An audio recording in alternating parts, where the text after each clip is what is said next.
વડોદરામાં રહીને coaching class ચલાવતા 4 શિક્ષક મિત્રો રવિવારની રજામાં પાવાગઢ ખાતે દર્શન કરવા ગયા હતા।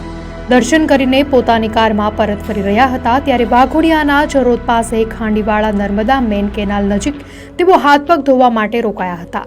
આ દરમિયાન શિક્ષક રાહુલ યાદવનો અચાનક પગ લપસતા તેઓ કેનાલના વેગીલા પ્રવાહમાં ગરકાવ થયા હતા। પોતાના મિત્રને નજર સામે ડૂબતો જોઈ અન્ય શિક્ષક શુભમ પાઠકે જીવના જોખમે કેનાલમાં ઝંપલાવ્યું હતું, પરંતુ કમનસીબે પાણીનો પ્રવાહ એટલો તેજ હતો કે બંને શિક્ષકો જોતજોતામાં ઊંડા પાણીમાં તણાઈ ગયા હતા।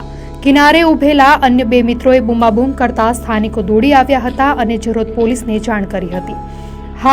હાલોલ ફાયર બ્રિગેડની ટીમ દ્વારા કેનાલના ઊંડા પાણીમાં બંને શિક્ષકોની શોધખોળ હાથ ધરવામાં આવી છે। મૂળ ઉત્તર ભારત અને ઝારખંડના આ આશાસ્પદ યુવાનોના અકાળે અવસાનના સમાચારથી પરિવારજનો અને વિદ્યાર્થીઓમાં શોકનું મોજું ફરી વળ્યું છે।